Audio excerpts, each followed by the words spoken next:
love me so much more than I could ever know. Your love is deeper than this world will ever show. And all of life's beauty shines around this moment now. The sky and the cliffs, they seem to change my life somehow. And I will never be the same, will never be the same. Whoa, whoa, whoa, I will never be the same, never be the same ever again. Well, here I am waiting, Lord, my life is just for you. Please unfold all the plans that you would have me do.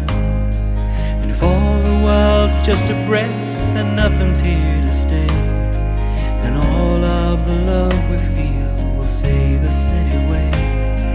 And I will never be the same, will never be the same. Whoa, I will never be the same, will never be the same ever again.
Hello and welcome to SDAQ&A. Good to have you back. What a big week it's been already.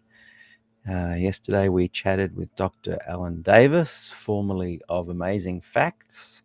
He was the vice president over there for a while, and it was really interesting to chat with him. Right now we're going to delve back into the archives and play another program from our seminal, is that the right word, series on Des Ford Glacier View. At the time, it was the 40th anniversary of Glacier View. And Facebook are deleting all live videos on Facebook. And as that series was only available in our private group, I thought it was high time to get it out here, both on Facebook and YouTube. And that way it's in the public forum and will hopefully be here for many to observe and enjoy and get into for many years to come. Now, I invited Dr. Iris Yob to join me today. I had an email reply and, I only let her know a couple of days ago, so it's not her fault. But hopefully she might suddenly go, hey, yeah, I can do that, and join us to watch this episode. I really enjoyed it. I have a few memories of the conversation, but instead of going on, I'm just going to play it. So welcome, everybody. Good to have you here. Don't forget that we're going to go straight to book club right after the interview. So, yeah, if you can hang around for that, Rochelle Anonymous will be leading out and reading Whitewashed by Sydney Cleveland, and it's a fantastic read. Okay, let's see. Oh, and Jennifer Colburn is taking our gospel message this week, Thursday, 6 p.m. Pacific time in California, and then work it out across the country, and then here in Australia at 11 a.m. Okay, without further ado, let's get into this interview. Season 2, Episode 12, Glacier View and Des Ford. And this was in 2020. But I'll tell you what, it's as fresh to watch now as it was back then, because a lot of the issues haven't even been touched upon. Definitely not addressed by leadership in the Adventist Church. And anyway, here it is. Or a system is saying to you, you shouldn't be talking about this, then I think those that are interested should be making an extra effort to look into it. And I think there's been a lot of effort to suppress talk about Des Ford, Glacier View. And so I think that in itself makes it a valuable topic to search and discuss. So sometimes I find myself more interested in talking about things because they're not allowed to be talked about.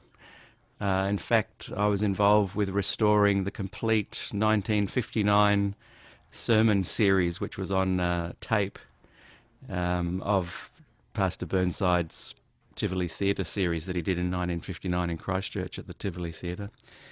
And I didn't agree with the content, but I really wanted to get his voice heard. And again, and in many ways, that's what I'm doing now too.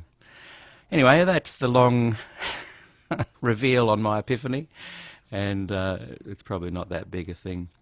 So let's begin. Short pause so I can edit this later. Hello everyone, and welcome to SDAQ&A. I'm Peter Dixon, your host for today, and I'm joined by Dr. Iris Yob. Hi Iris. Hi. It's so good to have you here. Thank you for agreeing to chat with me today. No, thank you for having this at 10 o'clock in the morning, which at least means 8 o'clock at night for me, which is okay. It was a nice balance. And by the way, it's still Wednesday here. That's right. And so you're already into Thursday. Is there anything terrible happening on Thursday that I should know about? I'm from your future. Yes. Well, I can tell you that the New York Stock Exchange opened nice and high, so you might want to buy some shares before tomorrow morning. And where are you actually chatting to us from? I'm in Yarmouth Port, which is on Cape Cod, Massachusetts, USA. It's gone a little bit quiet there. Is there a button that you've pressed at all, or No, I didn't. Is this no? better? Yeah, that's a bit better. It might just be the bandwidth or something. Yeah. So Yeah, in Massachusetts, indeed. Yes. and uh, are you? Is there any kind of writing and around you at all, or that's quite a long way away? That's in Minnesota, is it? It's in Massachusetts. We're probably about 60 miles from Boston. There's been a bit of trouble up there. My university is located in Minneapolis, which is just the sweetest, most liberal city. So this is all kind of shocking. But Mm. here on Cape Cod, it's very quiet, very calm. And what's nice is to be in the whole New England area, which is probably the most liberal area in the US. Right. It's a beautiful area too, isn't it? It's very, very lovely. Yeah. Yeah. And of course, Now, it's spring and everything is just fantastic, just so, yes, so photographic. yes, I've seen beautiful pictures of this time of year from that part of the world. I like to try and link in where I can with a memory I have of connections with people that I've interviewed, and you actually have a very important part of my I guess a turning point was how I kind of thought about things. I was just, yeah, in a good way. You were lecturing me. I can't even remember what subject it was. You might remember. Um, and one day you said, we're going to talk about humanism today, and I'm going to play you a song that typifies or demonstrates the narrative of humanism in a nutshell. And I thought, oh, that's my ears perked up because I'm a musician. And you started playing John Lennon's Imagine. And even though I thought I was quite a well-versed musician, I actually hadn't heard that song. Adventism had sheltered me a fair bit. And I was just absorbed and stunned by the lyrics. Imagine there's no heaven, there's no countries, there's no war, that kind of thing. And it became a pivotal memory for me because it made me continue to ask questions and explore the possibilities outside of the fences that had been put around me. It expanded my mind quite explosively just in that one moment. And I've always remembered that, and thank you for doing that. Um, do you I, remember I, do you remember playing the song? Was it something you did each year to the students? no, I don't think I did, but I do remember doing it on that occasion. And I remember too handling the discussion very poorly Oh, really? because I was still kind of steeped in the traditional. I think I would do a better job of it now. Maybe we ought to have a discussion sometime. Yes, I'd be very interested because it's interesting. I don't. It opened my mind. It didn't make me think we don't have to have a heaven and we don't have to have no borders, and it didn't make me go, oh, good, I'm going to be total left wing social democrat. Socialist John Lennon, but it just made me think about thinking, and it made me imagine how things could be different and how I didn't have to think a certain way just because people said I did. Yeah. And so it was that and another conversation I'd had with Dr. Eric Magnuson, who was my neighbour at the time, and that couple of things really got me thinking as a young person. So tell us a little bit about your experience with Avondale. Were you a student there as well, and how did you become a lecturer there? Tell us a bit about that, and then we're going to jump into some Glacier View stuff. Okay. So I went and did my primary teaching certificate at Avondale after I left Well, I left high school and did 2 years of junior teaching in Melbourne to get enough money to pay my college fees. Then I went to Avondale and did my 2 years there. Wonderful, fantastic years. I taught for a couple of years, went to the Mildura School and taught at Lilydale. Then I got a call back to come to Avondale to teach at the high school. And again, fabulous years. And while I was teaching there, Trevor Lloyd came and saw me, and he said, we were going to employ this person. I remember his name. His name was David Stokes. Oh. But David had pulled out. And so they were short a lecturer, and so I was invited to join the faculty. So what year was that? That would have been, early 70s. Okay. I don't remember exactly. Yeah. I know that Dr. Trevor Lloyd is watching these interviews, so you might want to give him a shout out. Hi, Trevor. Well, you know, they kind of set me on a road because, you know, I had my primary teaching certificate, and then I was called to teach in high school. So while I was teaching in high school, I went to Newcastle and got my bachelor's degree, so I was qualified to do that. Just finished getting my bachelor's degree and was invited to teach at the college. So Trevor said I had to go. Happily I went to Newcastle to get my master's degree. And then I also realised I needed to get more qualifications, especially as we added graduate work at Avondale. So that's when I wanted to do my doctoral study. So always my career was running ahead of my qualifications.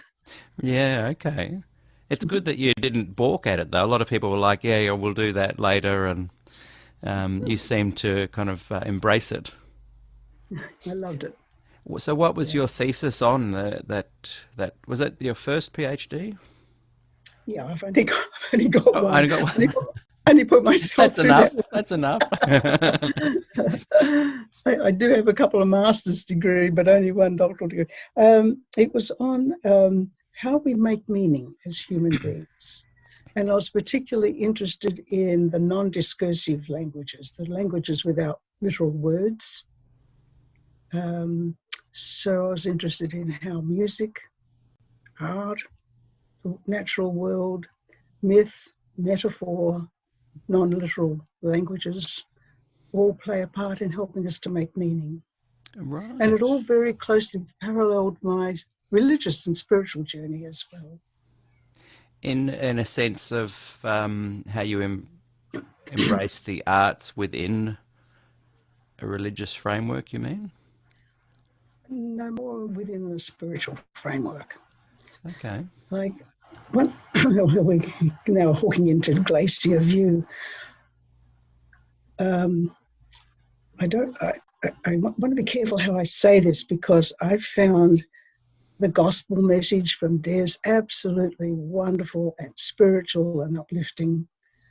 I found the squabbling and the fighting and the nastiness the opposite. And when I left Avondale to come to the US to do my doctoral work, I felt there was a lack. I felt like my feet had been bogged down in the literal interpretation of scriptures one way or the other. And while it was inspiring, there was something for me that was lacking. It wasn't reaching my heart as much as my head. And I wanted to know, I felt like I wasn't necessarily in touch with the divine. I wasn't in tune with that so much. I had a lot of questions. I remember when I was at high school, I went to the Avondale Adventist, the Hawthorne Adventist School in Melbourne. And a group of us were very self-righteous, and we thought we'd do a little Bible study at lunchtime. So we thought we'd start off with something easy like the Book of Revelation. Well, we couldn't even get through the first chapter without, not understanding a word of what this all meant. Yeah. And I thought, here we are. We've been the church has been squabbling with us about the literal interpretation of books like Daniel and Revelation, which are kind of defy literal interpretation. All kinds of proof texts were being pushed out, and we were supposed to believe that this meant that, and the book applied to our time. And what about all the centuries that had gone before us? Were these books irrelevant? I mean, it just raised so many questions. So I was interested in, how do we get in touch with the divine? And of course, the Bible is full of myths and metaphors and images. The Lord is my shepherd. Those Isaiah 40, my favorite chapter in the scriptures. What a wonderful chapter that is. You gather on the wings of eagle. You will run and not be weary. You will walk and not faint. Fabulous, moving stuff that kind of really did reach the heart. So, and I wondered how much we could build meaning without having to use all these literal interpretations of everything. That always raised more questions than answers anyway. And that's a good thing. And in some ways, when you played that song in class, you were kind of touching on that as well, because I would have called that a spiritual experience for me. Yes. And it raised questions and continues to raise questions for me. Yes. And I no longer really seek the answers, but I enjoy the experience. And I think one of the things John Rosier said the other night when he was talking about Des, and also Kenneth Samples, who was a protege of Walter Martin, he said that the way Des kind of spoke about the gospel was just so beautiful. It gave them an emotional and spiritual experience. And I've often said in these interviews, imagine if Des had stayed within Adventism, that beautiful gift of bringing that joy and that sense of wonder about the Gospels into the church. It would have been a wonderful thing. I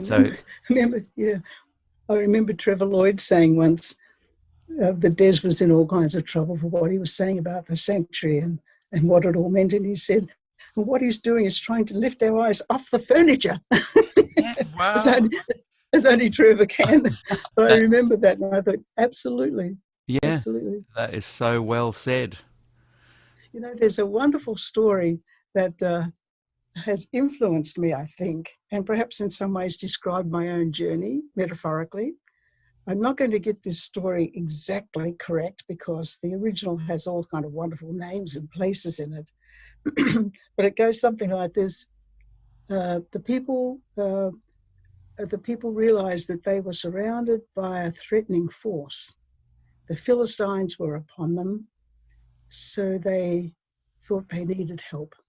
They ran to the sacred grove, took the fire and put it on the sacred altar, prayed the sacred prayer, and God heard them, and it was sufficient, and he saved them.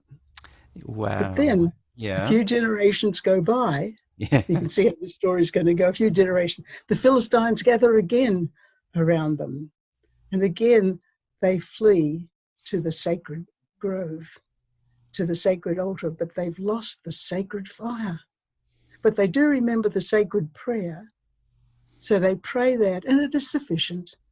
God saves them again. So a couple more generations go by, the Philistines come again, and again they want to flee, but the sacred grove is long gone, the altar has disappeared, they have no fire, sacred fire, but they remember the prayer. So they pray the prayer, and it is sufficient. God hears them and saves them again. Well, another generation or two passes by, and again the Philistines gather. Well, the people didn't have the sacred grove or the sacred altar. They didn't have the fire. They'd forgotten the prayer. But they remembered the story, and it was sufficient, and the people were saved. And I think, sometimes we get so tied up in the literal stuff. Yeah, I just got We get the goosebumps story listening to that. yeah. And Yeah. I got goosebumps when I first read it. And I Yeah. think that pretty well sums up what Yes. I've been working on and thinking about and Yeah. experiencing over these last years. That is fabulous. And I think that again is one of the reasons we should talk about these things, because if people try and stop you even knowing the story, you Yeah. don't have access to that redemption. Yep. Yep. Wow, that's beautiful. It's in the story and the meaning of the story that's Yes, important. yes, yes. Um, so to Glacier View, and again, I'm not putting myself into the context, but it it's something that by 1981, I think that would have been the year you were lecturing me. It's only a year before August, so maybe only 6 months before the Glacier View thing had happened. My generation were totally oblivious to it. The story had been suppressed, so much so that on campus it was never talked about. We had, I remember a stream of evangelistic American speakers coming through in 81, right up to 84. 85, and it was just positive Adventist stuff, positive, and oh, Ellen White, what a wonderful little lady she was, and they'd tell these stories. The lecturers were probably too scared to talk about it, maybe at that time. Ministers had left, as was revealed recently, about 180 ministers left. So I'm just putting into context that my generation didn't know, and the reason I'm putting myself back into that 1981 is I want to know what you were thinking at that time. You've come to lecture these kids. We're there with our fresh, open minds, and going through your mind is I want to impart what you've just said, this ability to express spiritual, divine connection in an academic way. But you've also just 6 months earlier possibly had this profound ouch moment. What was going through your head as you entered into that year of lecturing in 1981? I think deep down I was feeling bereft. I believed in Adventist education. I believed in what we were trying to do. I believed in restoring the image of God in people, the salvation that would come through Adventist education. So for me, I could continue to support and be enthusiastic about that. But outside of the classroom, it felt sometimes very different, except we were very, very fortunate. What a faculty we had. Amazing. It was supportive, it was helpful. Arthur Patrick would say something that was just absolutely so helpful at the moment. And of course, there was Trevor and Eric Magnuson. I don't want to start naming faculty. It was just absolutely fantastic. And so it was a nurturing environment. I remember when Athol Tolhurst came back from America. Now, I don't remember now whether this was from Glacier View or from Autumn Council or some other big event, but where Des was basically defrocked. And he didn't even go home. He kind of came straight off the plane to Avondale to tell us. Wow. It was just horrible. Sitting in that lecture theatre at Avondale and just hearing these words, it was just like a terrible shock. And everyone sat silent except for one person, and that was his sister, Nairi Magnuson, who was sitting in the audience. And she threw some pretty humdinger questions at Athol. Really? Do you remember what they were? No, I can't remember. The atmosphere was kind of so charged that I don't think it was almost unspeakable. Wow. So I can't put into words now all that was said and done, but just the feeling of it. And we all sat there dumb. I wouldn't do that now, but I did it then. Well, I was in education. I wasn't in theology. What would I know anyway? We did have one of our students sitting outside on the steps of the lecture theatre. You might know him. We've been in touch recently. His name is Lyndon Wright. Yeah. Lyndon Wright. Yeah. And he was a great conversation partner, but he said to me afterwards, well, there were all the mushrooms sitting in the dark, all the toadstools not doing anything. And I thought, oh dear, that is so true. But I mean, there was a sense of utter powerlessness, Yeah. and a sense of we were just barely hanging on to our jobs Yeah. and our faith. Yeah. Like everything was up for grabs, and nobody quite knew. Well, at least me, I didn't know quite what to do with it all. Yeah. That helps to understand that a bit better from my perspective, because we definitely felt as we came into the 90s and 2000s that the baby boomers, or that many of the liberal leaders had remained quiet through the decades beyond Glacier View, and would wheel us young people out to kind of provoke the conservatives, and then we'd take all the flack for it. And and then quietly behind the scenes, they would literally say, good on you for doing that. Things are changing. And I was fine with that until recently. I've grown to resent it a bit now, especially as a lot of them are speaking up now that they're retired, and it's less of a threat for them. Oh, that is just so annoying, isn't it? How they have these conversions as soon as they're safe and sound in retirement. I'm not impressed. Not impressed by that. Yeah. I remember the 27 fundamental, my timeline is not exactly sure now, but it was before I left for the US, and I left in 83. So, within a short time of that, out came the 27 fundamentals, and they were supposed to be shared with all of the institutions. Well, Eric Magnuson bravely called us together. We went through them. It took 27 nights. Really? We went through one a night. Yeah. And we just sat in one of the classrooms in the White Building. The invitation was for everybody, but maybe 6 of us went, which is really quite in now I think back. That was interesting. And, I remember John Cox was there, probably Arthur and some of the others. But that was a very nurturing and supportive discussion as well. Where, what was good about it, where its strengths were, where the problem is. Wonderful open discussion, but there were no students involved. Yeah. I was lucky in that, Dad had been a lecturer there at Avondale, and Right. And we lived on the hill there. We used to call it there near the water tower, and so I grew up with all the kids of the lecturers, and we remained friends. And so we would have trickle down conversations. Oh, Dad said this last night, and oh, really? What did your mum and dad say about that? And what does Dr. Lindsay think about that? And and then we'd get back to playing cricket or whatever we did. So I felt like we were getting a little bit of information about it, and we very much respected the environment that you guys did kind of create. When you first heard, did you hear the cassette, the famous cassette of the forum meeting that Des had in, I think, October 27, 1979, that kind of lit the fuse to explode in Glacier View? I'm sure I did. I mean, everybody did. Yeah. But I don't remember too much about its impact. Yeah. So let's go straight to Glacier View. When did you hear about it?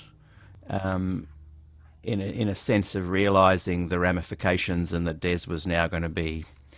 Was it that meeting that you heard with Athol, or was it prior to that? It possibly was, although I think it was the defrocking meeting, and I don't know whether the two meetings were the same. Right. Yeah. So what take us to your memory of? We knew Des was preparing for it, and of course he wasn't around while he was preparing. We knew that there were high stakes. I mean, I'm talking about somebody who wasn't in the theology circle. We were in our own circle. I remember when they came back from Glacier View, bumping into Arthur Fursh, and how distraught he was at the time. We had a really good chat, which we didn't often do with the theology folks. What bothered Arthur Arthur is one kind of thinker, and Des is another kind of thinker. Arthur is, I think, analytic, right? He would go into a lecture, I'm sure, part A, point 123, part B, point 123. I don't think Des did that. No. Des was kind of eclectic. I was looking after the kids one weekend, his 3 children, while he was preaching somewhere, and he left a Reader's Digest on the kitchen table, and I just happened to open it. Des had underlined and notated articles in the Reader's Digest. I mean, he would get information from anywhere. And he had this synthetic mind that he could bring all these parts together. So Arthur felt, he kind of expressed to me some concern about how the way Des presented his stuff wasn't the way he would have presented it, and he felt it didn't do Des a lot of good. That he was eclectic. Well, and synthetic, maybe so, but so I do have that memory of Glacier View. Because Arthur was one of the 10, along with Norm, one of the 6, along with Norm, that were part of the 10-point document. Right. They'd kind of been dragged into that. That was kind of the death knell document for Des. Yeah. One of the 2 students of Des's who were on that group. Yeah. And Arthur was terribly pained by that experience. Did he feel like, it was interesting talking to Norm about it the other day? He felt that it was something he wished he could have done differently, or if he'd realised, I think, that they were kind of using him and the others in a way. I definitely don't think he was intentionally going in there to try and create the document that was to end Des's career at all. Right. Not suggesting that. But he did express some lament. Did Arthur Furch express a bit of lament about being involved? Oh, the only thing, what he was lamenting was the difficulty of having to defend Des in these circumstances, the difficulty of defending a different approach to putting together theology. But I don't know whether he didn't say anything about feeling used, or I mean, we didn't go down that road. But he was terribly distressed, and he talked on and on and on. I remember my parents were visiting, and they were waiting for me, and Arthur had me by the ear, and I couldn't get away. But he was very much worked up about it, and very unhappy. Right. Very, very unhappy. A lot of people have said, oh, if Des had said it differently or done it differently or listened to my advice, but I don't think they realised that it was a bubble coming up from the ocean, and you couldn't adjust it or pick it or change. It was going to erupt. And it was. And I don't think Des, I wouldn't fault his approach at all. Like it was. And Arthur wasn't exactly faulting him. He No. was just saying how different it was, and that was difficult for him to handle the way Des did it. Yeah. Yes, this was not to fault Des at all. In fact, I recently presented a paper about analytic versus synthetic philosophy approaches. I tend to be like Arthur, more analytic. And I said, we will destroy a whole argument if we find one link in the chain weak. But but the synthetic thinkers are the ones who inspire us. Yeah. And they sometimes get at the big truths. Yes. That we kind of miss because we're tied up in the details. Interesting. Yeah. Was that a live presentation you made or an article you wrote? It was a live presentation. Oh, is that available at all? That'd be a fascinating. No, it was kind of ad-libbed because it was in a group, and it was a response to something else that we had heard presented. So that was part of my response. Now, Lyndon Rogers would have been around at the time as well. Yeah. He was a pathfinder. It's funny, we had these lecturers, and he was our pathfinder counsellor, and so my introduction was not Lyndon Rogers, the incredible mind. It was the guy showing us how to light fires and tie knots. A wonderful guy. I ran into him recently at the bank, in Morisset. I'm going to try and see if he can join us for an Yeah, interview as well. yeah, Um, yeah. so so soon after that, you left. What year was that? I And left you in left to study. 19, yeah, yeah, 1983. And, just before I left, Kelvin Edwards came through Kurrumbong. Do you remember Kelvin? Yes, yeah, the, Kelvin worked with Des on Good News that's Unlimited for a right. Yeah, while. Right. And he contacted me. I had taught Kelvin at Lilydale Academy right. back in the day. And then he was at Avondale when I was teaching there. So he wrote to me and he said, I'm coming through. Can I stay with you? And maybe we could have a get together with some people. I thought, oh, yeah, that'd be great, because I just felt that the campus was so supportive of Des. This would be a wonderful occasion. And it was before Kelvin left Good News Unlimited and all of that happened. So I put a note in everybody's mailbox and expecting, oh, great, we'll be there. Potluck, what will we bring? I got some nasty, nasty notes back that What? shocked me. Some of the faculty said, how dare I bring the trouble onto the campus Interesting. like this? But the the mass Yeah, yeah, turned yeah, up. yeah. Yeah. But I Yeah, was surprised at that the has open was. surprised me. There's been a Yes, hush it hush. shocked me. Yeah. Yeah, absolutely shocked me. Yeah. Um, but it was a good catch up. Oh, it's Yeah. great. It's great. And of course, we've caught up multiple times since then Thanks, over then. here in the US. And what's he doing now? He runs a business consulting and advising philanthropic organizations. Oh wow. Yeah. I can just I, imagine him doing something like that. yeah. At one point, after he left Good News Unlimited, he visited me when I was a student at Harvard and stayed with me there. And we did some talking and traveling around together. And we're trying to find a career path for him. Mm. And we were talking about, maybe he was always interested in kind of like social justice and good causes and that kind Mm. of thing. So we thought maybe he would apply to work with the UN, or, we were just thrashing about trying to find ideas, because he's brilliant, got a brilliant Yeah, mind. very He ended smart up and starting, vivacious, energetic kind of personality too. yeah, a wonderful Yeah, person. So it was good that he found his niche. yeah. Oh, that's good. I Can I? recently heard from him just a couple of weeks ago. I think he was in Malta. He and Nerida, his wife, Yeah. were doing their consulting over there for a little while. Oh, wow. Well, next time you Yeah, talk to him, tell him I'd love to interview him for the series. right. Yeah. Can I touch on it? Kelvin, by the way, Kelvin. I think has become has taken a much more conservative line than I have. Right. I think, and he lives in Georgia, which that explains a lot too. Well, so you're meaning conservative politically, not Yes. conservative Adventist. Yeah. No, he's not Adventist, but I think he belongs to a conservative Yeah. Christian denomination. Yeah. Okay. Yeah. Can I just sidetrack a little bit because it interests me, and I know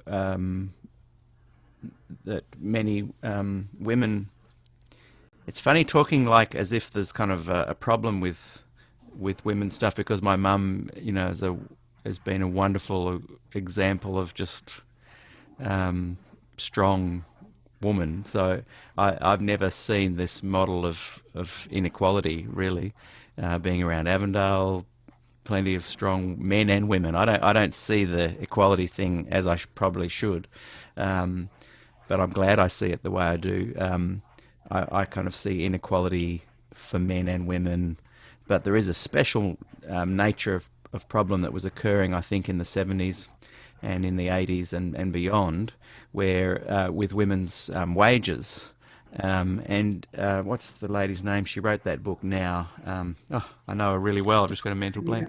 Yeah. Yeah, I know who you Mary mean. De Silva.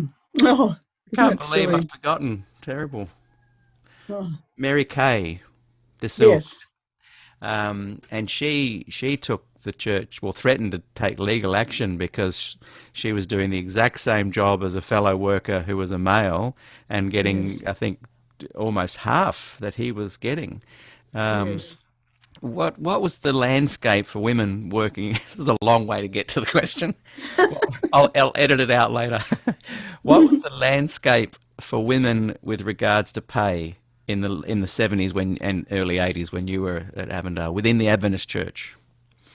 You know, it became clearer to me just before I left that salaries and wages were not something we talked about. Mm. I remember thinking, here we had the division guys come up and talk to the graduating class of teachers, to share their duties and responsibilities and the appointment processes and all the rest. And I said to them, tell these young people what they're going to earn. Well, they were aghast that I would even raise such a question. You didn't go into the Lord's work with any concern about salary. The men did, though. So, what's that? The men The men did. did. Oh, well, they probably did, but they were not going to share it with our graduates. Yeah. They refused to do it. And so I think basically it was like a non-issue because we were blind to it. Yeah, okay. I remember I had one little debacle. I moved into, what's that house called? Pine Lodge. Oh, You know, yes. Pine Lodge. Yeah. Okay, I was moved into the top floor of that. And so I applied for the soft furnishings allowance. And the policy was because I was single, I only got half as much. Yeah. So I said to, I had a copy of the Family Law in Australia. It was a big, thick volume. I marched into Eric's office and I said, I'd like to know why I'm only getting half as much as my male colleagues. Oh, well, he said, you're just single. I said, so that means that I only put half a curtain up on my window and I only buy half a couch and I only buy half a kitchen table. I said, this doesn't make any sense at all. Yeah. So I got the full allowance. Oh, really? That's Yes. great. Wow. Good on But you. I did have to fight for it a bit. Yeah. Were you aware of Mary Kay's, I think it was 1978, was it? I can't remember, or early 70s? I don't remember the dates. And I met her co-writer, Lorna. Oh, wow. What's Lorna's name now? Yeah, I know who you mean. Silly. But I met her at some women's meetings in the US. And, Mary Kay and Lorna had assumed like gigantic proportions. I thought they'd be at least 6'5". And Lorna's probably 5 foot if she's lucky. She's this tiny little thing, but talk about full of vim and vigor and ready to go. I think the most patronizing thing that happened to me in Australia was just before I left to go overseas to travel, I had to go to the division office and they said, now, we know you're accepted to a university over there, but we want you to go, first of all, for a year to Andrews because young people like you go to a big university and they lose their faith. I was 40, about 40 at the time. I was so incensed by that. Interesting. I thought, how many men have they said this to? Yes. Yeah. Treating me like a child. So I had to go for a year to Andrews, fiddling around doing another master's degree. I mean, I had fun while I was there. I got to know the Adventist people there. I got very involved in the women's issues with them. But it's funny they would say that you'd lose your faith going to an Adventist institution. No. Going to another institution, I would lose my faith. Therefore, I had to go to Andrews. I see what you mean. Yeah. Isn't that funny? Mm-hmm. And yet, within Adventist circles, Andrews and Avondale are considered the places to go now to lose your faith. Yeah, right. Yes, it's a funny world. Well, the Concerned Brethren were starting to pick up steam in the early 80s. Were you aware of their movement at that time? Gosh. Oh, yes. Tell us the memories you have of the Concerned Brethren. Well, they kind of clustered as a group of retirees mostly, didn't they? And it was kind of really, they were a force to be reckoned with because they were causing a lot of a lot of trouble, but they never kind of touched my life personally. When I came to the US, I was invited to speak to a women's group, Adventist women's group in Orlando. And they were very concerned that this Australian was coming. It was like the American version of the Concerned Brethren. Oh. So it was kind of international. Yeah. And the retreat center that the Adventists have in Orlando has a zoo for animals that have kind of past their use-by date. They had lions and other creatures. So while we were preparing for the first meeting, this lion started roaring, and they were making jokes about the Concerned Brethren. Hanging out nearby. Were doing their thing. Yeah. I think, sorry, go on. We kind of just regarded the Concerned Brethren as troublemakers, and better to avoid them. We knew they were there. We knew it was divisive. But within the group of faculty that I was friendly with, we kind of had our group, and these people could rage around us, but they weren't going to shake us. In many ways, they would have just stayed as a bunch of retiree ministers grumbling in Kurrumbong. If it weren't for the Standish brothers, they took it on as being the younger Concerned Brethren signees, because I think there was 16 or 19 people that signed this document as the Concerned Brethren, which they'd sent off to the president of the day, and they were quite successful in taking the message out of Kurrumbong and to the world. Like, they eventually started Heartland, I think, and many of the conservative, independent ministries can find links to Heartland. In fact, I've done a bit of research, and I could not find any. I found a link between the Standish brothers, so Concerned Brethren, Standish brothers, Heartland, and every single one of the independent fundamental ministry leaders. Did you have much to do with them at all? Did you ever cross paths, have conversations? Because they're very intelligent men, weren't they? Oh yes. I mean, Colin Standish, I knew. He was one of our lecturers when I was doing my primary teaching. I think we did psychology with him. Right. So that's only how I knew him. I didn't know him at this stage, at the Glacier View stage. Do you what do you think is the basic difference that they disagreed with Des on, with the investigative judgment, righteous by faith? What is it that they were most worried about that Des was bringing to the church? I simply don't know. I didn't follow them. I wasn't interested in that. I wanted to keep as far away from all that controversy as I could.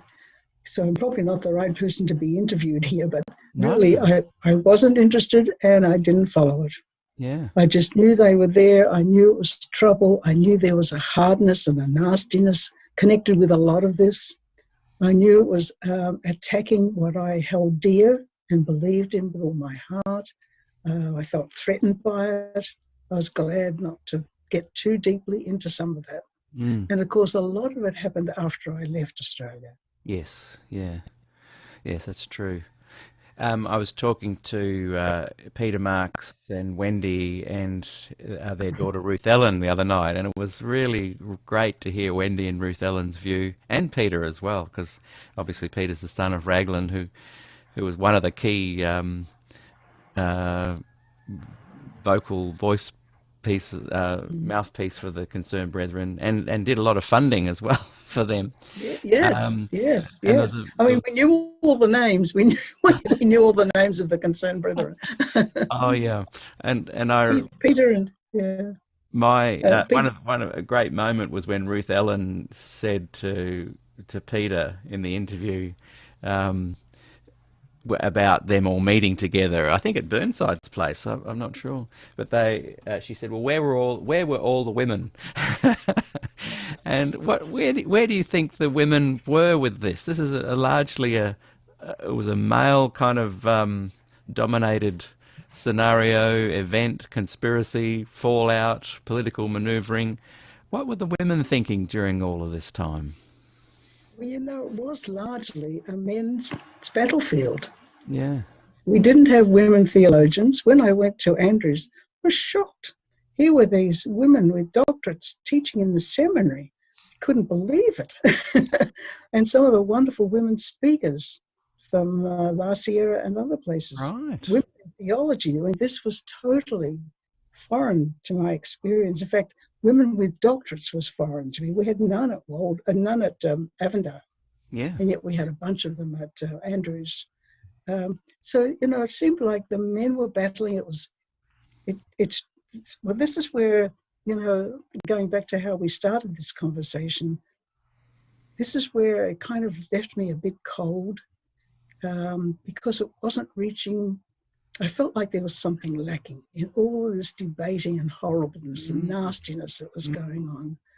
And that's why I was seeking alternative ways to kind of get in touch with God, find my heart in the soul somehow. Yeah, connecting. that's a really important thing, because that you're saying, because I think that also is why a lot of the young people today are saying, can we just stop talking about it? And here I am saying we should talk about it because they say we can't. But I get their point. And their point is that they want to explore the things that have meaning, because this is a short life. Do we have to just... and ironically, I guess I'm trying to talk about this stuff to move it out of the way so we can talk about things that give our lives more meaning. And I also feel you can do both. Do you think men and women are wired differently in a way that makes Yes. women feel like they want more of a connection? Can you unpack a little bit of your thoughts on that? Yeah, I think so. There are some wonderful books written on women's ways of knowing. And I think it applies as much to religion as it does to any other field. They're more interested in relationships. I mean, generalizations and stereotypes are bad, right? Yeah, but yeah. there's a tendency for women to be more interested in relationships and in connecting with people and in caring, where the men tend to be more interested in justice, being right, hierarchies. Men are very much more hierarchical in their thinking. And so we had, like the champions from Des's side meeting the champions from the concerned brethren, and the women were concerned about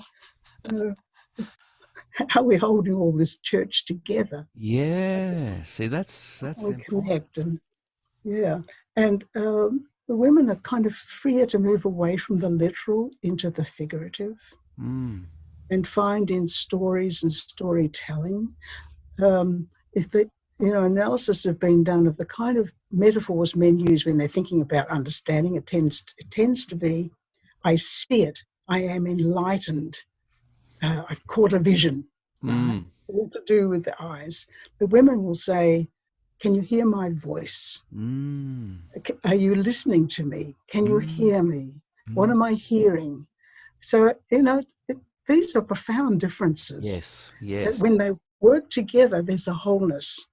Neither one is right, neither one is wrong. Yes. But both of them are incomplete in a sense.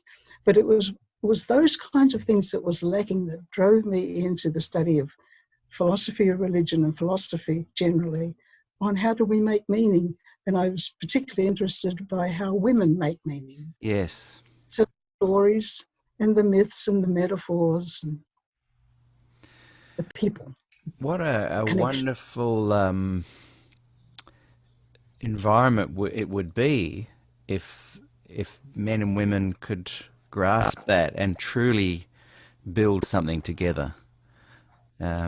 Exactly. This is, to me, the strongest argument for the ministry,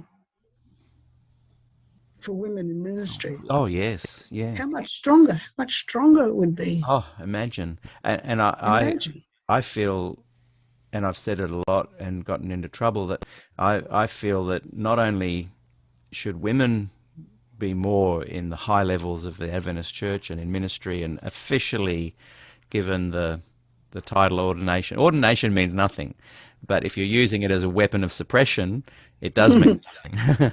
Right. And so I'd like to see men and women that aren't ordained have access to all positions within the Adventist Church.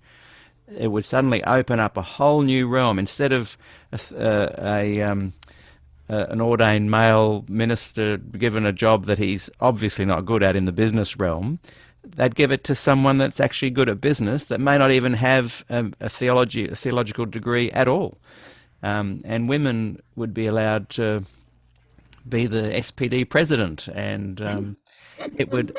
I think that's the one thing that would fix all the problems within the Adventist Church, is open up all positions to the right person for the job, regardless of gender, regardless of having a theological degree.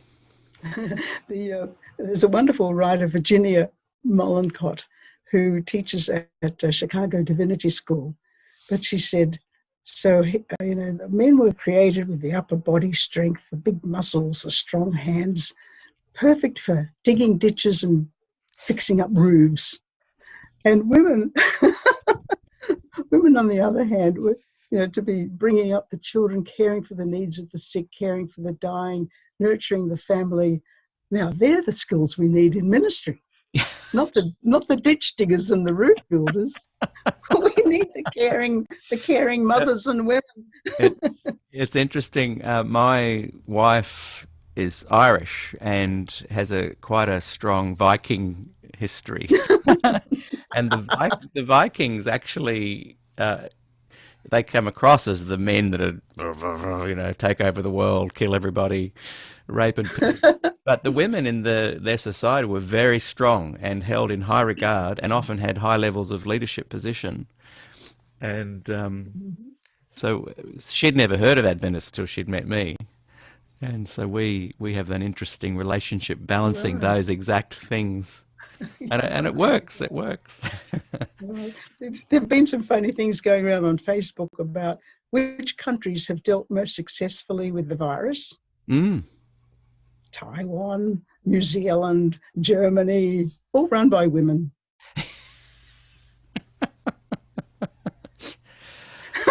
What do you think? But look at England and look at the US with their leadership. Macho, hopeless. When I've criticised, here's an interesting thing I'd love your perspective on.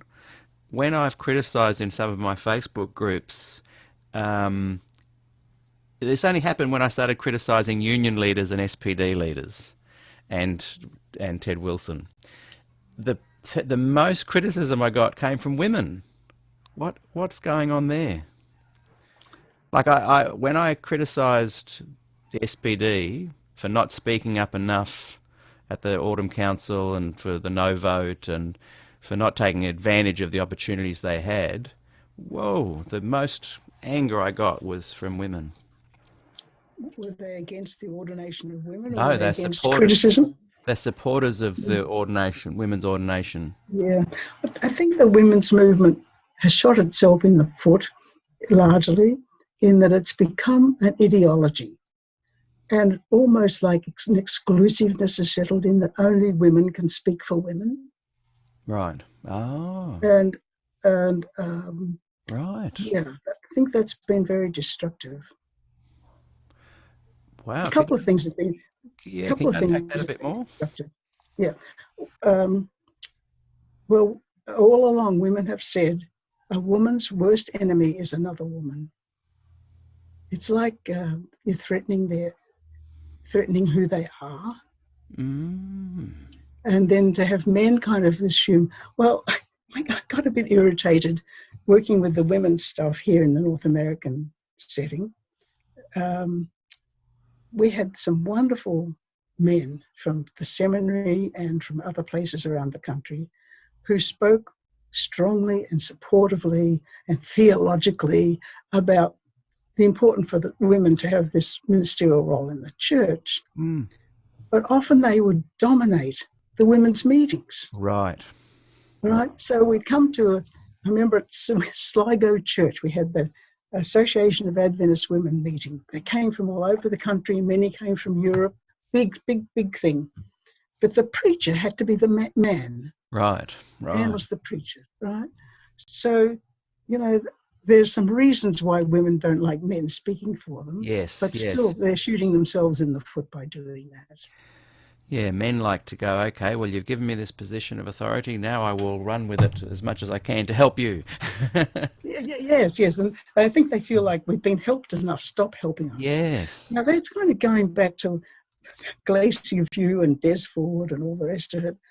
I think one of the connections for me is based on kind of like feminist theology. I'm trying to put this in the most tactful way possible, but it's almost as though the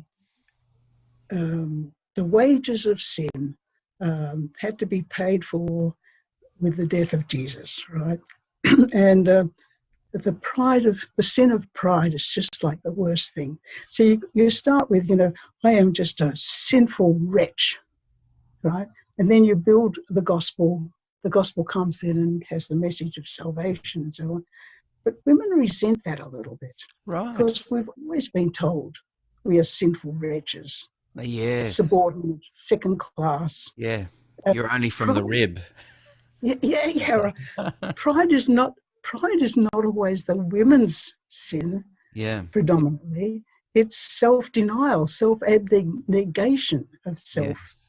It's, well, I am no good. What could I do? I'm hopeless. I've come to believe this. I've always been told that.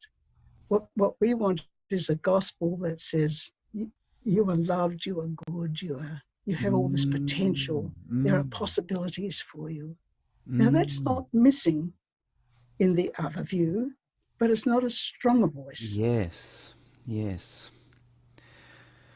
And if you... So that's what I fear about too literal an understanding of any of Scripture. Yes. Raises more questions than it answers. Yes. And one of the questions it raises is this a male view of salvation? Yes. I was just about to say, when you base your religion and spiritual path on a Bible that obviously does have a masculine view of salvation, you're going to always run into trouble. I remember that Bill Cosby piece where he said the difference between a mother God and a father God. Adam and Eve are expelled from the garden. Get the kids out of here, shut the gates, put the angel at the gates. They misbehaved. Justice will be served. And the mother God says, where are the kids? What are they doing out there in the cold? Bring them back in. Give them some dinner. Put them in a cozy bed. I love it. And it also connects up with Glacier View in this way, is the same thinking that was against what Des was trying to bring fresh and new to the church, the gospel story, was resisted no matter what theological arguments could be, no matter how clear it was. It had nothing to do with clarity of argument and persuasiveness, like the women's thing. No matter how much we could persuade from the scriptures and show by all kinds of illustrations that the women were to be equal in the church, there was something that was stopping both messages, the same thing. And I think there we have that sin of pride, and we've got to be in control, and we're going to be giving up some control here. We can't let this preacher have all the world wandering after following him and believing him. We can't have the women taking over. It was the same thing. And if you base your religion saying that the man has the final word, and that's essentially what, if you say a woman cannot be ordained, oh, she can do this, and she does a wonderful ministry over here, and we have women in ministry, and oh, this general secretary is a woman, and whatever. But the final word is the man, because a woman cannot have that top job. If you have a religion run like that, this is a reason we have to talk about Glacier View as well, and these topics, because the young people who do just want to get on with it will ultimately come to this wall again and again and again. And the church leadership at the moment is exactly like it was. Ted Wilson's day is exactly like Neil Wilson's day.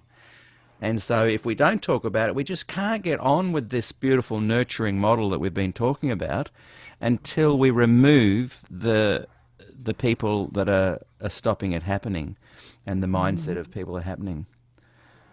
Yeah.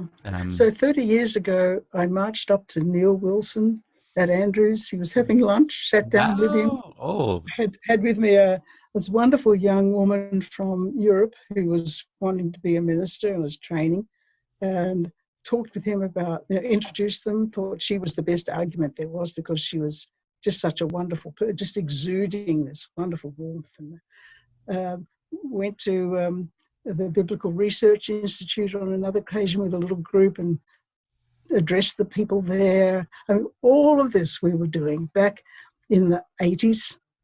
And I just can't bear to hear the current news because it's like there's been no progress. exactly. Nothing has It's changed. going backwards.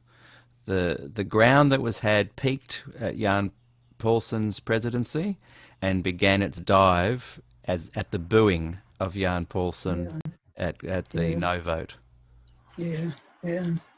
And this is what people are not seeing. The Liberals are not seeing, and they go, they're still saying, oh, it's changing, it's going to change. I'm like, really? What are you doing to bring about the change? Oh, I'm more about loving Jesus than doing. Okay, so you don't care about your children. You don't care about the young people growing up in this. You either leave or you do something to make the change. And I'm not seeing any action, I'm afraid. Yeah, yeah. In 1985, 86, 87, somewhere in there, I was invited to be a delegate at the North American Division annual meeting, I think it was. What year was that? I think in the late 80s. Yeah, in the late 80s. Right. And it was held at Andrews at the seminary. They have a lovely big meeting room there. And they had a report, as part of the whole show, on the agenda was a report from the seminary.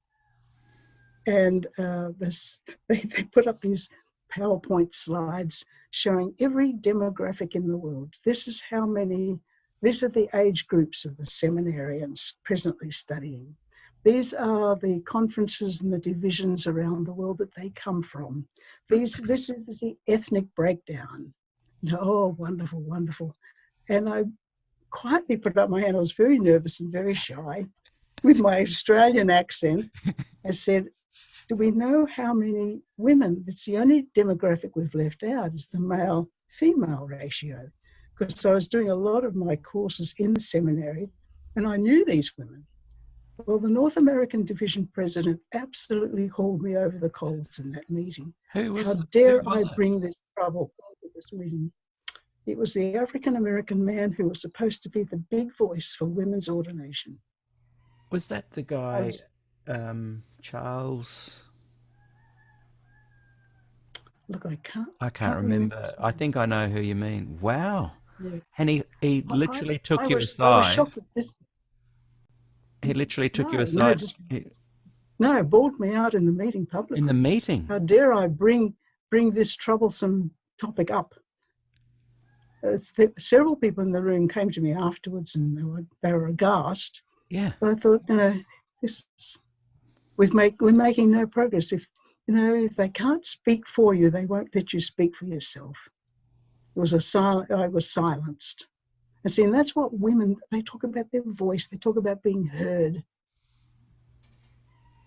Do they realize it's pointless in a way? In the Adventist church, you will not be heard. So A, men don't speak up for us, and B, what do? We just...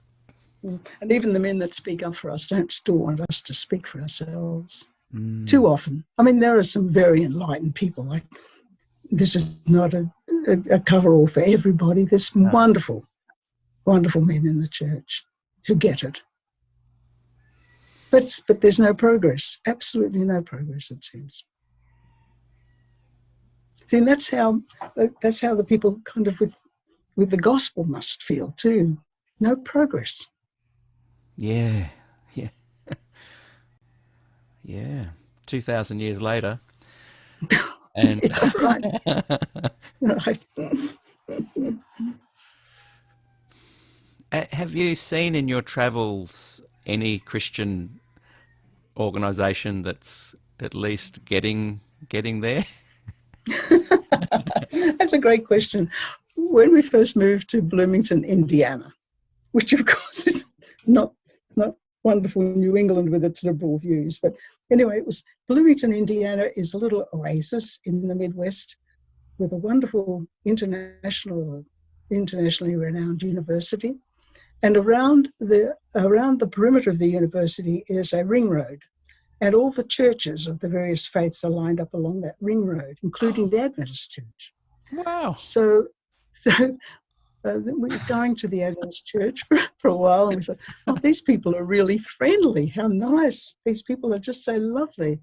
We realized that we'd be really friendly with somebody one Sabbath. We go the next week, and they wouldn't be there because the people who were friendly were the visitors. The regular members were not at all friendly. And the pastor came to me one day and he said, "Now, I want you to know you have no role in this church." And I'd just been sitting quietly in the pews. But there are 3 reasons. He said, first of all, he said, you're an academic. And we find the academics here, they come in for a while, the students, they worship with us, and then they go off when they graduate. So they're just disruptive. The second reason, he said, is you're a woman. And this is not the place for women to be speaking up. And thirdly, you're an Australian. And I think that was a reference to Des and all that trouble. So I thought, okay, this is not my spiritual home. Yeah, but I like the you're talking about the ring road. It might reminded me of when you go to fast food places where there's a McDonald's and a Kentucky Fried and a Pizza Hut and right. Here it was the churches. Anyway, so some of our neighbours, in fact, both in Bloomington and here on Cape Cod, are really devoted Unitarians. Yes. Right. And so we tried the churches there and here, but I don't know, they just seem to be such a mishmash of stuff. Yeah. I kind of can't get my arms around it somehow. Yeah. They're very keen on social justice issues. They build really strong community. You could go to do something at the church every day of their life. Mm. You know, they have classes, they have tours, they have all kinds of interesting things. But, you know, it just kind of left me a bit cold. Pastor Jorgensson used to say, the Unitarians, when they pray, they say, to whom it may concern. They don't have any kind of... But, you know, they kind of summed it up. So then we tried the Episcopalians, which, of course, is the Church of England here. The Anglicans. But that was so Anglican. That was so highbrow and so ritualized that left me cold. The music was lovely. Yeah. And the rituals, some of the rituals are very moving. Then we tried the Methodists, and I tell you, we went at Easter time, and at the front of the church is the with the black material draped over the cross, and at one point they all looked to that cross and sang a hymn or said a prayer. I found that very moving. But other than that, it felt like being in an Adventist church.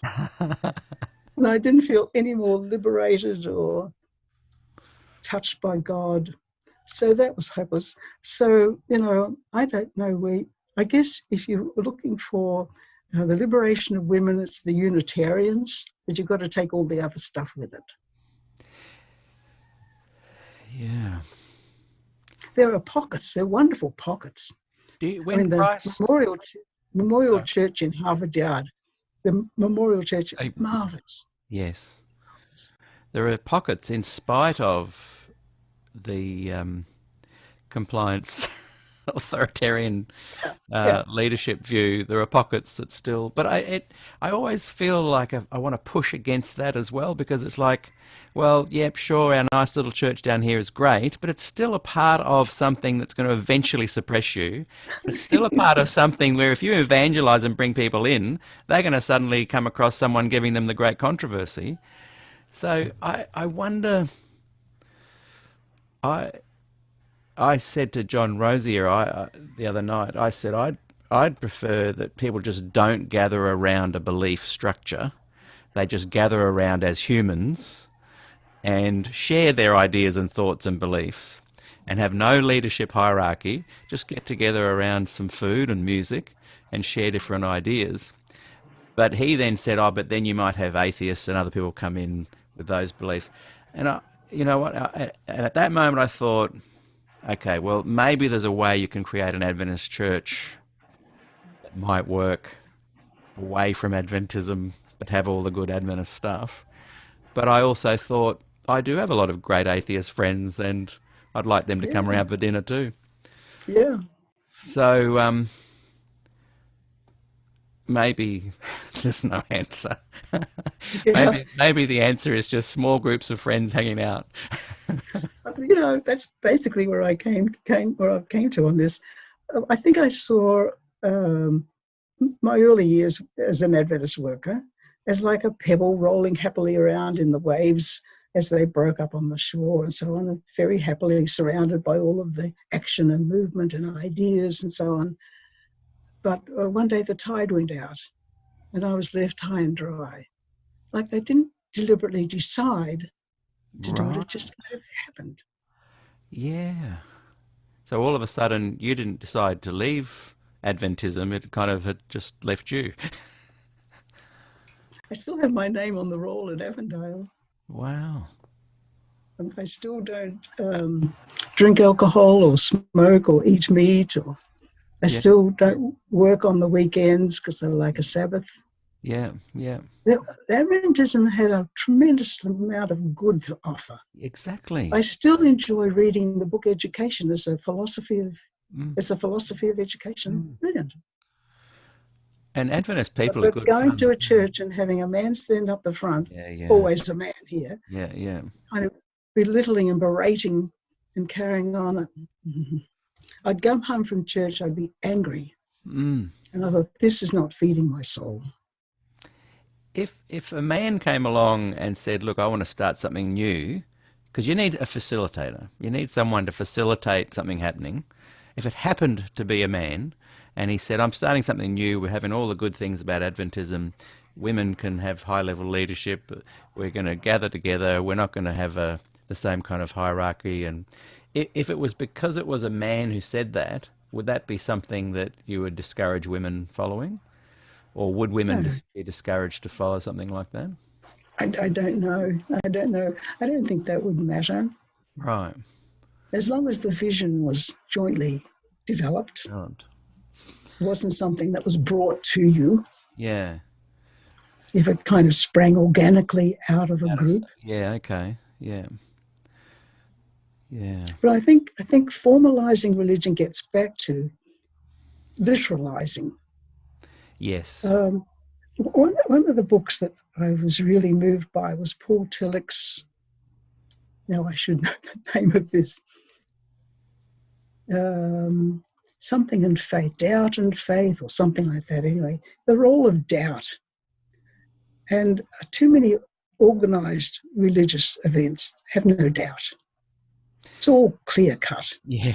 They've lost touch with mystery. Yeah. Yeah. It's literal and it answers every question, and every question, like poor Des, when you think back at it, if there was ever a Q&A time, questions would be thrown at Des about all sorts of things Yeah. that he wasn't really qualified or trained to do, but he was expected to know, and he would usually come up with something pretty good as an answer. But, Yeah. you kind of lose touch with Well, mystery, the mystery that's of the why divine. my church, if I was able to organically start one, would have atheists, and I'm more interested in Yes, people's ideas and letting them express their ideas.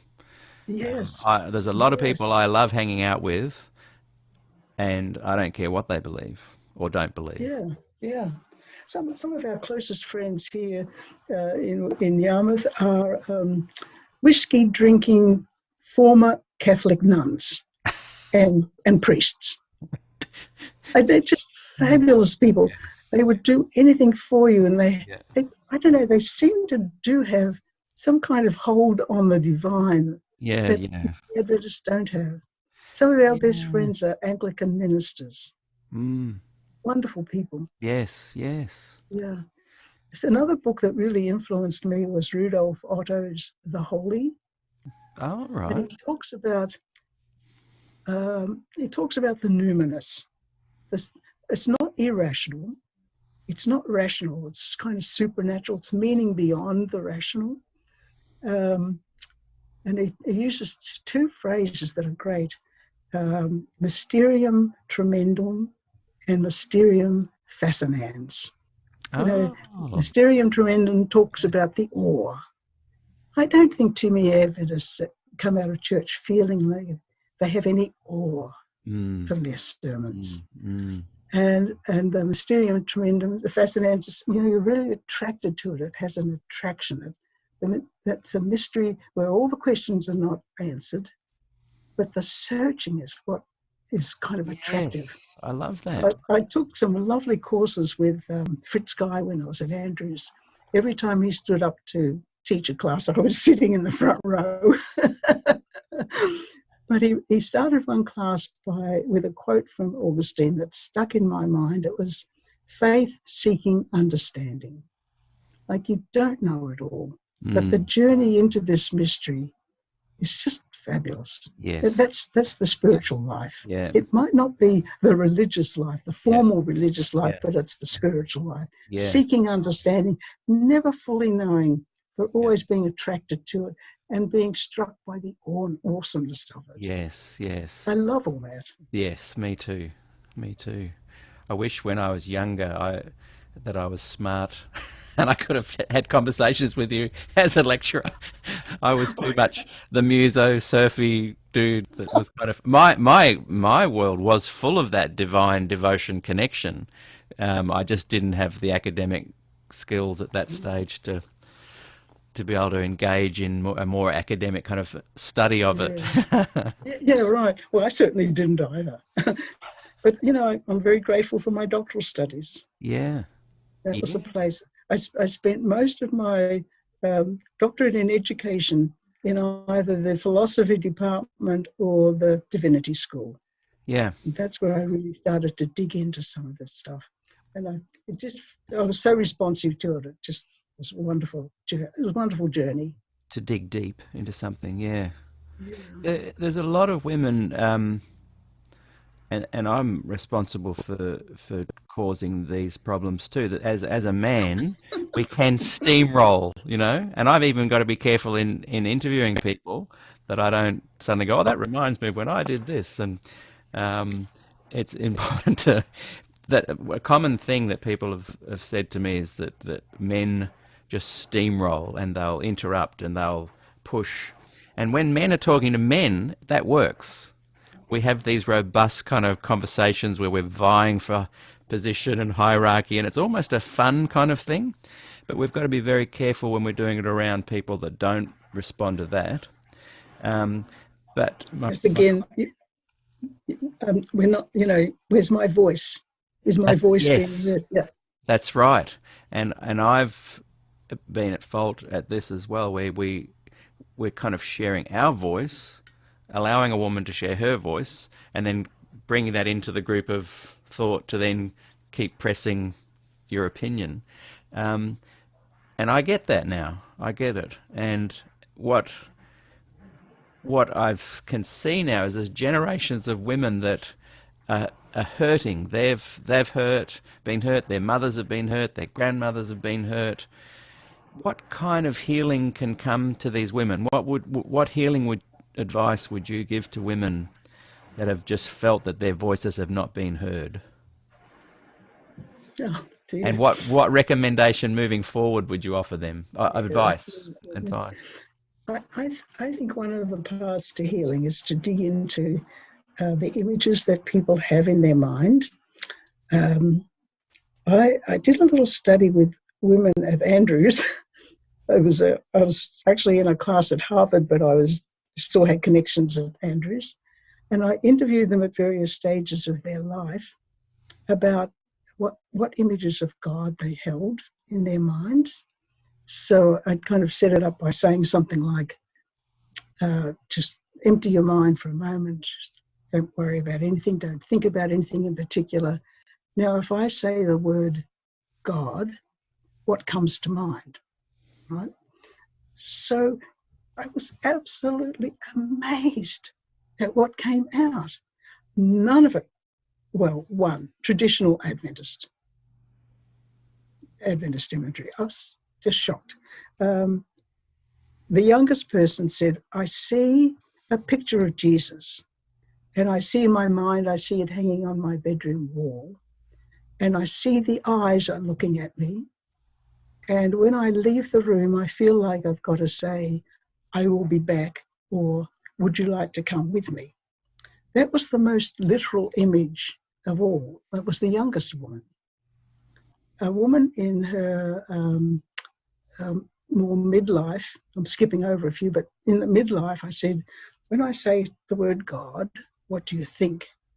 She was very quiet for a while, and her whole body language, she just kind of sank down into herself. And she said, I see the letters G-O-D written on a piece of paper, typed on a piece of paper. And I said, what else do you see? Nothing else. I said, turn the paper over. What's on the back of it? Nothing.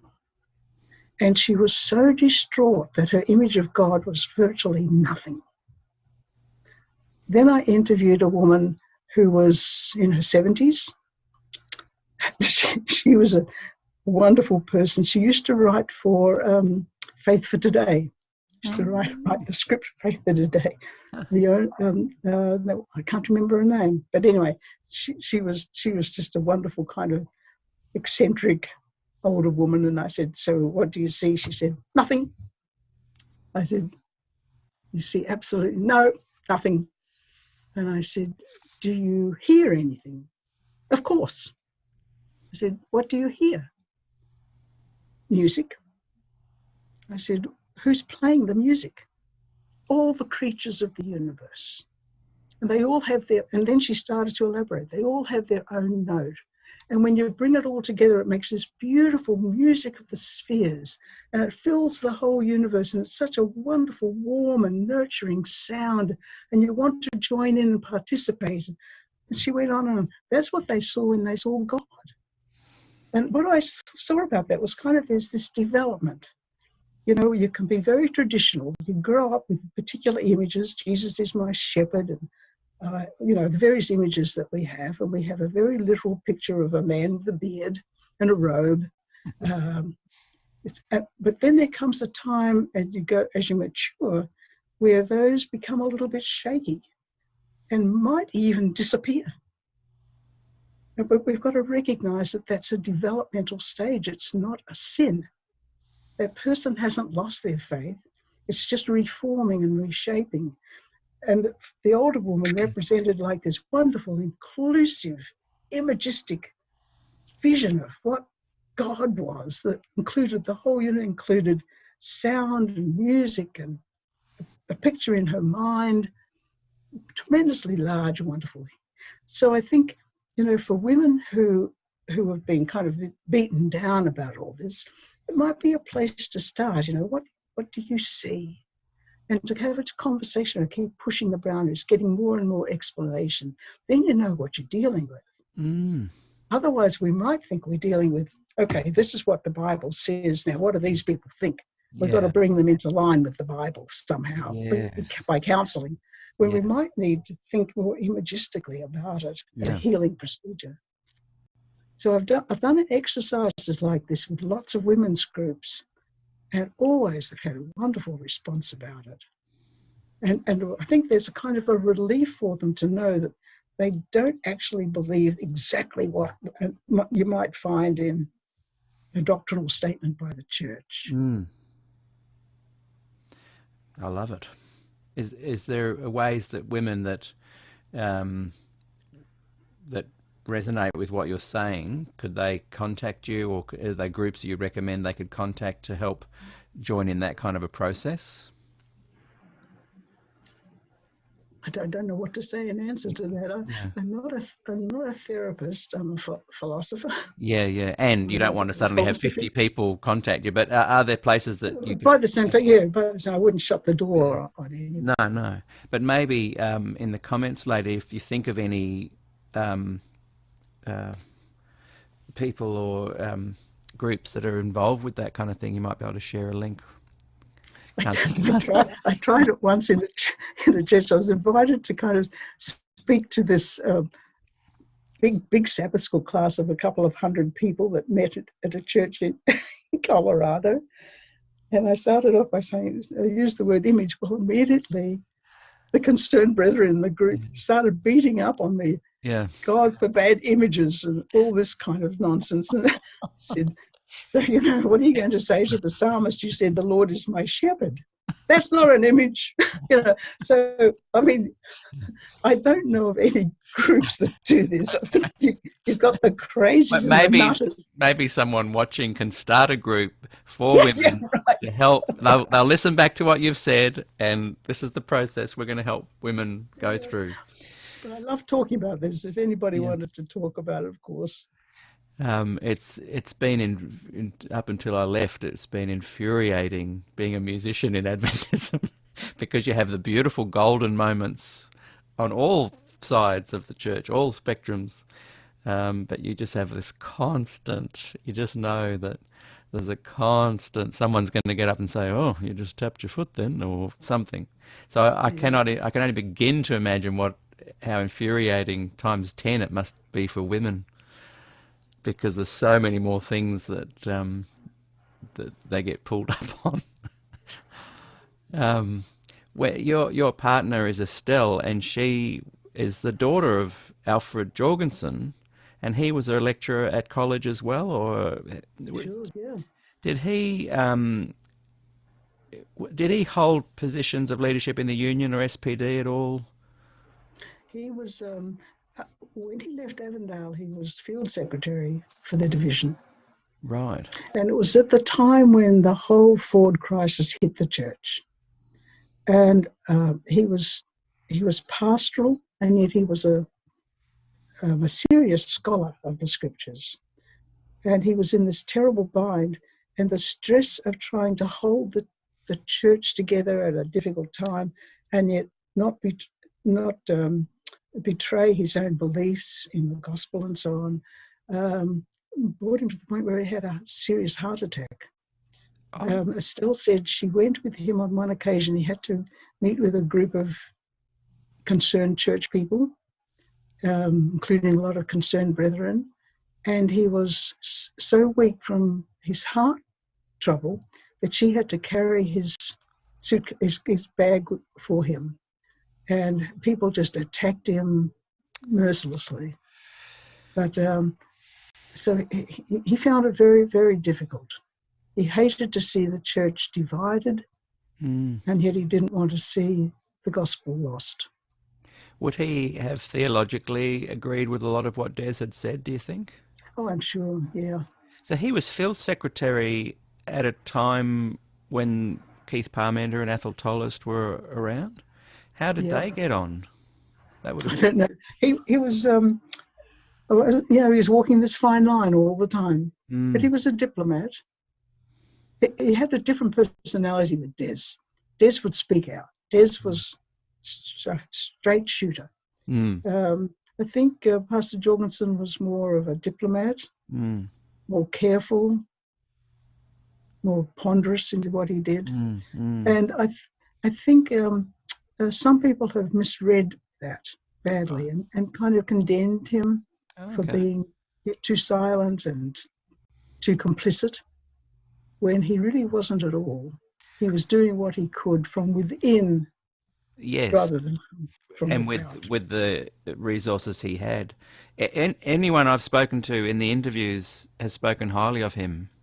You know, it was an interesting thing. He was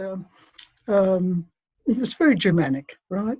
Very studious, very ponderous. He always wanted to be a theologian, always wanted to be a scholar. So he came to Avondale, did the ministry, and they sent him out as a literature evangelist for a couple of years in the outback of Western Australia, can you believe? He very nearly died of hunger. Wow. He was so poor. And when he came into the ministry, he ended up at Avondale, largely unqualified. He did his best to get a master's degree, but he was just a scholar at heart. He always had his books open. His library was fantastic, full of, things about Greek and Hebrew. He always preached from a Greek Bible, didn't use an English one. He was a thorough, careful, minute scholar. Mm. Did you have chats at the time with him when you were lecturing at college? I don't know that he was. It was more when you were a student. Like, right, okay. when I was a student, I was a primary teacher, right? We had to do Daniel and Revelation. Well, he looked at this group of primary teachers, and I think he kind of threw up his hands in horror because they weren't the theologians. So we had this book on Daniel, and we spent like half of the semester going through the first 3 or 4 chapters of this slowly, the critique of Daniel and who wrote Daniel and when was it written and all that kind of stuff. We never did touch the book of Revelation. We skimmed through the last few chapters of Daniel. But I loved every minute of that class because he was such a good scholar. Right. But I think most of my colleagues sitting in the room were kind of gazing out the windows. Yeah. Did you communicate with his wife at all during that time period? No, a couple of times a group of us went to their place for meals. So she was just always this gracious host. Did she ever very gracious. Did she ever share her views on the theological goings on? No. No, not her interest. Yeah. And has Estelle expressed thoughts and hurt or pain or regret or gratitude for that time period? Has she reflected on that at all? I think mainly she's sorry for what the church did to him health-wise through this crisis. She knows better than anybody because she's a scholar herself, the same kind of scholar. And she just saw his scholarship largely untapped and undeveloped because of the opportunities he didn't have, and how much she valued that. Mm. When he passed away, we went to his home. He set up the garage as his study, and all his books were there. And so we had to pack them up. I think they've ended up at in the archives at Avondale. Oh, right. But what was interesting is there was nothing by Ellen White. Wow. Boy, that is. He focused on the scriptures. Yeah. Sola Scriptura. Yeah. Just talking about Ellen there for a second, I tell you what, I have huge respect for her in the sense of how she stood up to the men of her day. Did you gain any inspiration from her in that regard? No, except I've done the tour of the archives at Andrews, and they bring out her licensed credential to be an ordained minister. Yes. And there it is, there it isn't, and now it's gone back into the archives. And there's people that say that that's fake, and it's not. Oh, but she put her X, she didn't sign her name, or there's I don't know. I couldn't get a good look at it. Yeah, it was like whoosh. Were you born a Seventh-day Adventist? No. We live next door to Myrtle O'Hara. Now, there's a name that older Adventists will know. Myrtle O'Hara wrote the Children's Corner in the Record. Oh, because I thought I know that name. Yeah. She was a strict, rigid Adventist, if ever there was one. Really? I mean, my mother was just kind of newly married, and Myrtle would come over and say, "Show me your shopping list. Cross, all the things you don't need, and now you put these healthful things in, But that was how my mother kind of had an acquaintance with Adventism. Wow. So how old were you when you became an Adventist? I was baptized the same year as my mother, and I was about 11 or 12.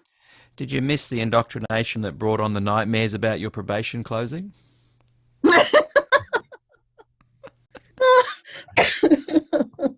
It seems that it only happens if you were heavily indoctrinated up to about the age of 7. Isn't that incredible? So The did other you? thing I find interesting is when we do our I don't know whether this is still true, but back in the day, the evangelistic series would always start off with Daniel and Revelation, and then we'd never hear about it again.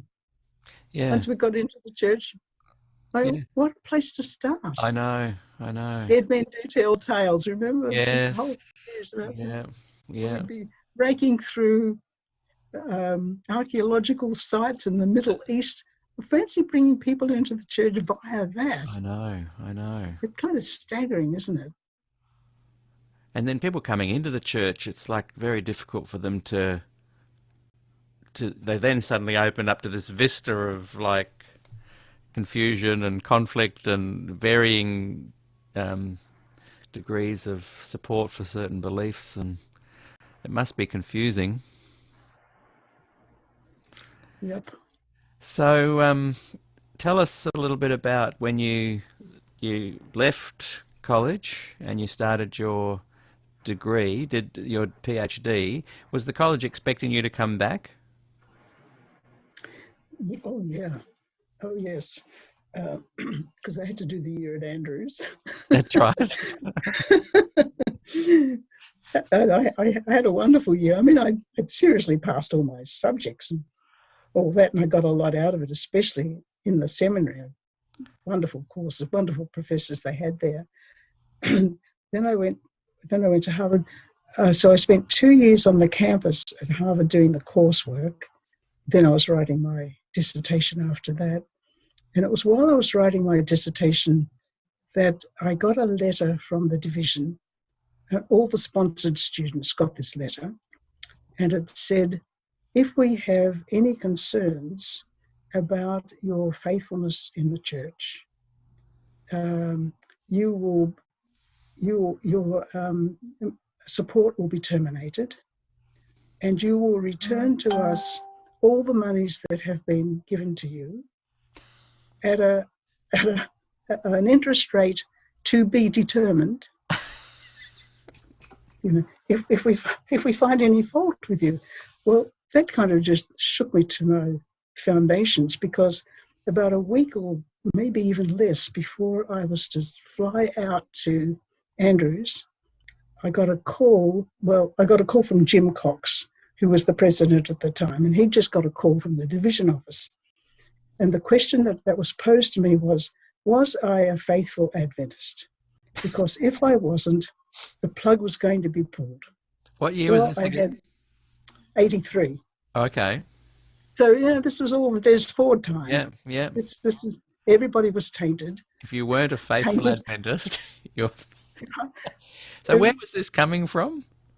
the division, Like, who signed it? I guess the president, well, you mean the letter? Yeah.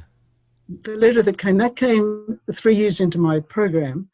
I thought, I'm going to have to pay for this year at Andrews at an interest rate to be determined. But what really galled me was that when I was teaching at the Avondale High School, after 5 years there, I had decided I would go to Andrews and do my master's degree. So I had applied, I was accepted, I was in communication with the dean, Tom Geraghty, wonderful, wonderful man, and I was all set to go when the college asked me if I would step in and take David Stokes' place at the college. And I was told at that point that the college would send me after a time. Right. So 5 years later, I was ready then to embark now on a doctoral program, because I did my master's degree at Newcastle. Yes. But at that time, Trevor went down to the division office and they said, would I just step in and be chair? And Eric Magnuson said to me at the time, we know that, you are due to be sent, but if you will stay and do this job for us, we will send you after some time. So 5 years later, I began to say I wanted to go to Andrews. So that was 10 years of service I gave above and beyond Yes. When you what were I had. first expecting to go as well. Yeah, yeah. Which would have been a better career move for me to have done it when I was younger than when I was older. Yeah. And then to turn around and say I owed them, I know. I felt With a like yet to be determined Jacob and interest Leah rate. and Rachel, you know. Yeah. I'd done my service. Yes. So I wouldn't sign the letter because I thought the very thing that they found fault with me before I left, they'll find fault with me again. So I'll be stuck with this big bill that I wasn't even employed. I was partway through my studies. So when I didn't sign, they just cut me off like that. Really? Did they And a chase you little for repayment and put an interest? never said a word. No words were ever exchanged. No explanation was ever given. Just the Just money was stop the stopped. payment. Wow. So And you've got no idea who oversaw that? I did write to Wally Scragg, who was the division president at the time, and I said, I'd like to talk about this situation. I'm coming to Australia, and I would. Well, he would not talk to me. He referred me to some minor official in the Treasury Department, who, of course, would have no power to make any kind of decisions. So soon after that, I got word again, never from an official source, but totally unofficially, that I was not to speak in any Adventist church in Australia. So I haven't. So you got that in writing? No. They called you and said you're not. The division didn't call me, but somebody who had invited me to speak had to call me back and say, I'm sorry, we can't. Because of this ruling. The edict on high, Iris Yob is not to speak in Australia, along with Des Ford and George Burnside. Yeah, right. I mean, it was a wonderful company. It was really kind of fun. But it was kind of shocking because it was nothing was ever said to me face to face. And this is, again, this paternalistic thing. I'd never, all these communications, when the question about me even going in the first place was raised, they didn't call me, they called Jim Cox. Yeah, yeah. And when this other invitation came, they didn't call me, they called the person who had made the invitation. Like I had vanished. I was the little pebble left up on the sand and the tide had gone out.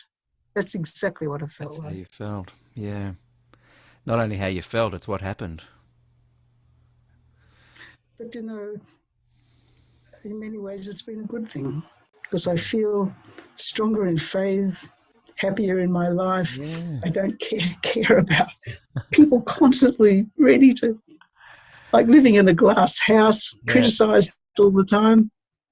Maybe you'll even officially take your name off the Avondale College Church roll. And I kind of can't do that. Has it to do with something? I kind of can't do it. One day they'll do a purge of the rolls and I'll get a message. Yeah. Well, I've really loved chatting to you, and I'm keen for you to kind of unpack anything else that you think you'd like to say. And there might even be a few questions that pop in. If there's a slight delay, if people that are watching, if you'd like to ask a question, Iris may or may not answer. But now's the time to write a question because of the delay. Sometimes we finish and I cut it off. And Iris, you're welcome to dig into the comments they've been firing away below if you want to. But yeah, is there anything that I haven't perhaps touched on that you'd like to talk about? No, I don't think so. Were you about to say something that I cut you off then? I'm aware of stopping your voice. A couple of years ago, Robin Priestley and Alvine Turrison and I, who used to all share an apartment together, and were great pals way back when, and had been since college, a couple of years ago, we were traveling in Germany together. Alvin and I were sitting in the front seat of the car, and Robin and Estelle were in the back seat of the car. And Alvin said, "What's been the hardest thing for you?" And Alvin, of course, became an Anglican priest after she worked at the BBC. Yeah. Oh, And I said, I think it was the loneliness, yeah. because the Avondale community, the Currumbin community, was such a fabulous community, full of inspiring and wonderful people, thoughtful people, caring people, and committed. We all shared a commitment to the vision of Avondale. When you would drive along the streets and you'd recognize people by the cars they were driving, Yes. and suddenly you're thrown into a situation where you know nobody. Like when Yeah. I went to Harvard, I knew nobody in Boston. And, that's when I really did miss this sense of Adventist community. So that's to say two things. One is to praise the Avondale folk for providing such wonderful community. And Mm. the other is to say, sometimes you have to leave it to value it and to rediscover yourself. Yeah. To the lonely women in the church now who are not even finding that solidarity in the community, what advice would you give them? Is there hope in the church? Would you say run to the hills, or would you say stay? It's changing.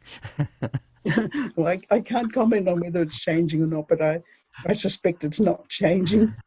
But there, as you say, there are people out there, both in the church and outside of the church. There are women's groups that can be very inspiring Mm. and wonderful to belong to. And there are groups within the church. The Association of Adventist Women was a very wonderful community for me when I first went to Andrews. Mm. And I think there are people in Australia that still have chapters of AAW.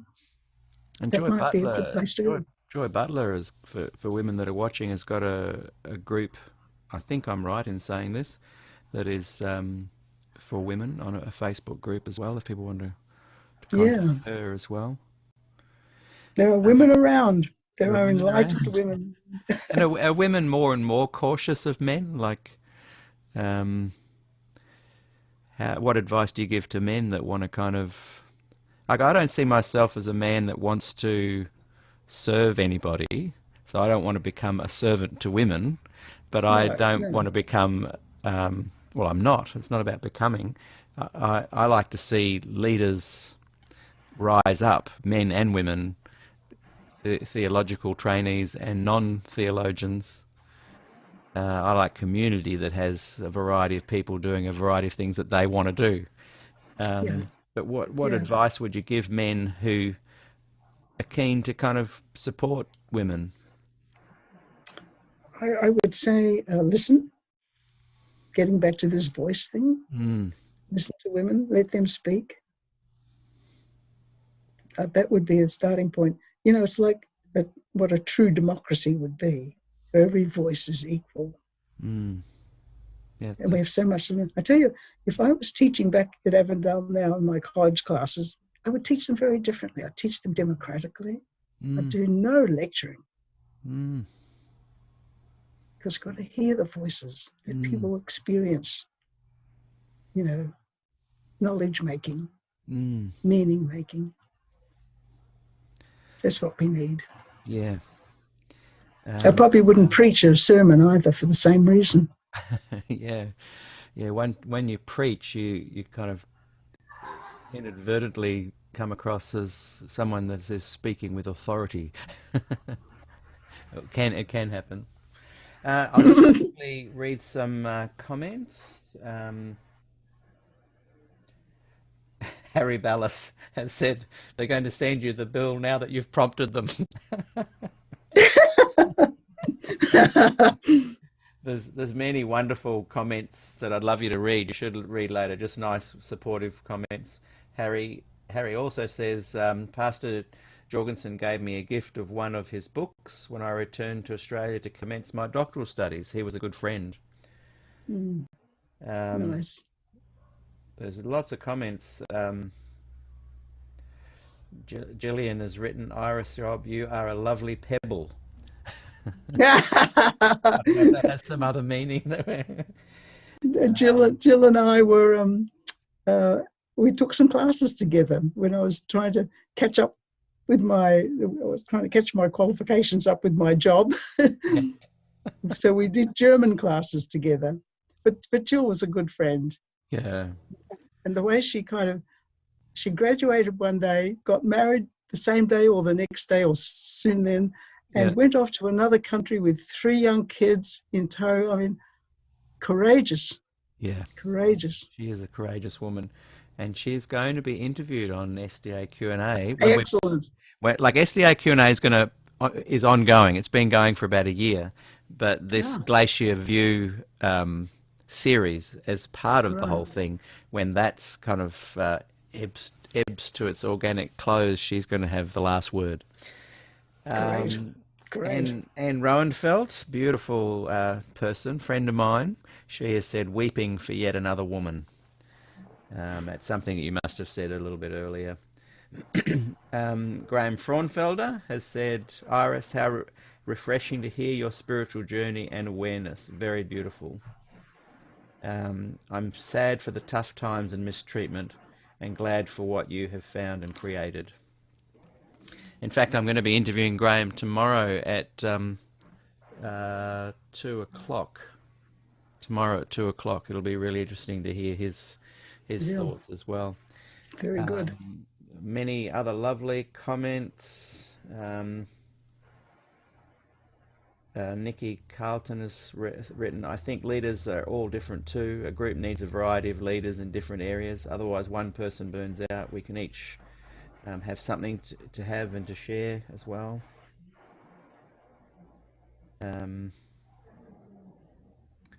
Yeah, mainly just lots of wonderful comments and words of kindness to you. Lovely, lovely. I don't know how I find those comments. If because you're a member of the group, you'll be tagged now. So Oh, when the interviews finish, you won't be able to see them now, I don't think. I had to set up a separate monitor so that oh, I could see them. But yeah, afterwards, just go through and read and comment if you like, and if everyone's very respectful, mostly. it's right. uh, Doesn't matter. As long as they Lol, speak what's on their heart. yeah, Lol Tarling, Lol, Oh, if you're yeah. watching, I want to interview you, Lol. Don't forget. Yes. Um, they don't. Lowell has said they don't take your name off church rolls. I know what he's going to say now, because it reduces the overall brag number of membership. I know this because 2 of my friends have tried. One hadn't been to church for 35 years and found out he was on the roll because his mum wanted his vote over a Wurunga youth crisis or something. Wurunga youth church issue. Yeah. I would just Um, say one other thing, Peter. Something from Des, another word of wisdom from Des. yeah. Whenever you speak heresy because you can never say it all. Ah. That you've left out some important things, and I feel that that's the case here. And Des was exactly right, as always. Hey, the good thing about social media is that you can chat below if you think of something, and you can also come back anytime as well. I'm going to keep the SDA Q&A going as long as I can. Sometimes I get a bit frustrated, but we're coming up to the GC 2020 elections, and I think finally, when Ted has become president, people will go, "Oh, okay, we do need to do something now." when Good the luck. when the compliance document has more teeth. Yeah. But I do lots of other things as well. I don't spend my time pondering all things Adventist.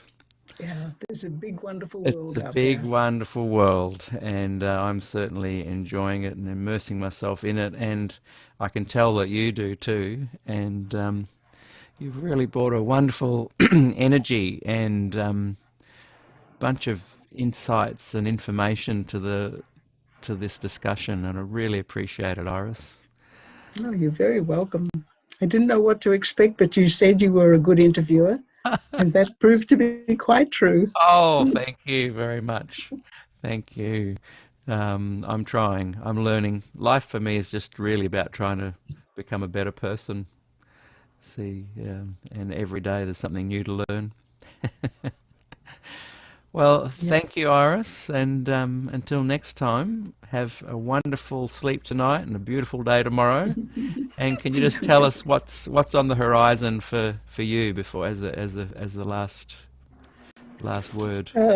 Well, I'm just writing chapter 8 of a book, nothing to do with what we've been talking about, but it's a history of the university I've been connected with for the last 20 odd years. Walden University, it's online university with a mission for social change. And I've talked about the history of this university, especially as it's a for-profit university, and how the for-profit and the social change kind of work together, sometimes against each other, sometimes Yes. for each other. That it was a university founded by some wonderful visionary people, and the vision hasn't died. So this year is the 50th anniversary of the university. So it was a chance for me to write it. And of course, I was with the university for half of its history. Yeah. And it's had a lot of changes, a lot of change of personnel. So I'm one of the few legacy faculty who can really write from memory in many cases. Wow. Anyway, so I'm finishing off that. That's my next big project. That's the project. Yeah. Thank you, Iris. Until we meet again, we appreciate you being on SDA Q&A. Thanks very much, Peter. Bye-bye. Bye-bye. Well, that was fantastic. We're back in 2025 now, everybody. And I was taking notes there, and so many things I wanted to comment on. And hopefully Iris gets to watch this back. And Iris, if you ever are, please come on the show again. It doesn't matter if it's coinciding with this anniversary re-release. I would just love to chat with you. It was such an inspirational, eye-opening interview. And I just want to thank Dr. Iris Yob for engaging with me 5 years ago. And that topic today feels as relevant and fresh as ever. Ted Wilson did get in, and we're on the eve of him, I believe, about to get in again. And it doesn't appear to be a church that is open to change, and those who can bring about change seem to be dropping the ball. But that's a whole other story. Tomorrow, our guest gospel presenter is Jennifer Colburn, and that is Thursday, 6 p.m. Pacific time, and New South Wales, Australia, 11 o'clock Friday. We're about to head into book club right now. So I've put the Zoom link in the comments, both here on YouTube and here on Facebook. And we'd love you to come and join us. Give me a few minutes to save this particular interview. I don't want to lose it. Keep it safe for posterity. And by the way, those of you that maybe are enjoying the comments and you would like to visit the comments of 2020 on the Facebook group, do so before Facebook deletes these incredible interviews.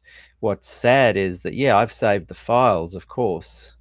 The interviews are going to be here on YouTube to watch, but there are so many incredible comments on those live Facebook conversations that are going to be gone. So if you ever commented on those, you would like to educate yourself in some really interesting engagement, please go back and join SDA Q&A, the Facebook group, and then go back and watch and read. Thank you, everyone. Look forward to seeing you all tomorrow. And those of you that are still awake in the United States, come and join us in about 15 minutes for book club, hosted by Rochelle Anonymous, as we read Whitewashed by Sydney Cleveland. Woo, mind blown. See you, everybody. You guys are awesome.